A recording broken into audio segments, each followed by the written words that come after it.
সন্তান কেন বাবা মাকে কষ্ট দেয়? আজকের যুগে তাকালে দেখতে পাবেন যে অধিকাংশ ক্ষেত্রেই সন্তানের সঙ্গে বাবা মায়ের সম্পর্ক একটা সময়ের পর ঠিক হচ্ছে না। সবাই বলবেন যে বাবা মা প্রথম দেবতা, বাবা মা গুরুস্থানীয়, বাবা মাকে সবাই মান্য করা উচিত। কিন্তু বাবা মার কিছু ভুলের জন্য সন্তান বাবা মাকে কষ্ট দিচ্ছে। আজকে আলোচনা হবে, যারা কষ্ট পাচ্ছেন, যাদের সন্তান আছে, সন্তান হবে, তারাও শুনবেন, যারা পরিবারের মধ্যে অশান্তি ভোগ করছেন তারাও শুনবেন। শেষ পর্যন্ত ভিডিওটার সঙ্গে থাকবেন।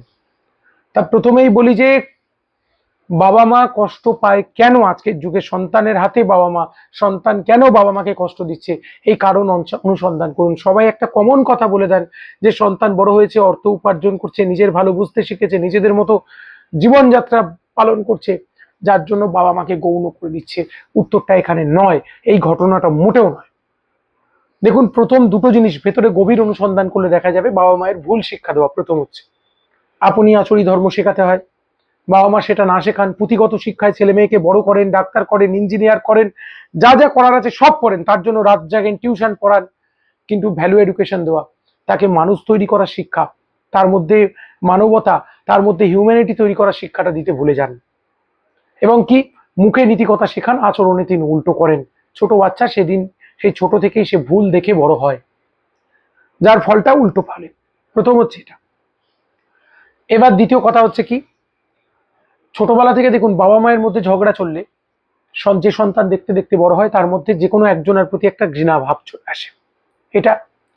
দ্বিতীয় হচ্ছে একটা ইগোর ক্লাস তৈরি হয়ে যায়। সন্তান যখন প্রতিষ্ঠিত হচ্ছে, অনেক বাবা মাকে দেখেছি সন্তানের সঙ্গে হিংসা করছেন। ছেলেকে অনেক কষ্ট করে মানুষ করেছেন, ছেলে একটা বড় মাপের চাকরি পেয়েছে, ছেলের এই সহজাত উন্নতিটাকে অনেক বাবা মা সহজভাবে মেনে নিতে পারছে না। ব্যাস, সংঘাত। কারণ জীবনের স্বাভাবিক ধর্ম বাঁচা, বৃদ্ধি পাওয়া, জীবনের স্বাভাবিক ধর্ম আনন্দে থাকা, তাই না? তিনি নিজে কষ্ট করেছেন।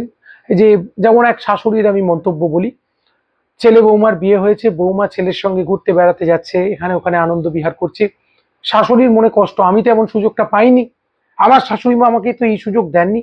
তিনি মেনে নিতে পারছেন না, তিনি অ্যাকসেপ্ট করতে পারছেন না। এই মানসিক সংঘাতের জন্য সংসারে অশান্তি আসতে বাধ্য, সন্তানের সঙ্গে দূরত্ব বাড়তে বাধ্য। এইরকম প্রত্যেকে দেখুন নিজের ইগো, সন্তান যেটা বলবে সেটা হবে না। বাবা এই যে সন্তান উন্নতি করছে, সন্তানকে সকালে মানছে, সকলে শ্রদ্ধা করছে, ভালোবাসছে, এটা বাবা মেনে নিতে পারছে না। কই আমাকে তো এরকম করে না কেউ, আমি আর তার বাবা, আমাকে মানা উচিত। এই যে হীনমন্যতায় ভোগা ভেতরে ভেতরে, তার থেকে একটা সংঘাত তৈরি হয়ে যাওয়া। তারপর হচ্ছে মানসিকতার ডিফারেন্স আছে। এই যে কিছু মানুষ সংসারে ক্ষমতা ধরে রাখতে চায়, ছেলে বড় হওয়ার পর, সন্তান মেয়ে বড় হওয়ার পর একটা সময় ক্ষমতা ছাড়তে হয় তাদের হাতে, আর নিজেরা দূর থেকে ক্ষমতা উপভোগ করতে হয়। সেটা না করে যখন জোর করে ক্ষমতা দেখানোর চেষ্টা করব, প্রকৃতি তার নিয়মে ঝটকা দিয়ে সরিয়ে দেবে, দুঃখ আসবেই, সন্তানের হাতে সঙ্গে দূরত্ব বাড়বে। এটা একটা ব্যাপার। জোর করে কখনো সম্মান আদায় করা যায় না। আমার আচার আচরণ, ভালোবাসা আমাকে সম্মান দিয়ে দেবে, এগুলো।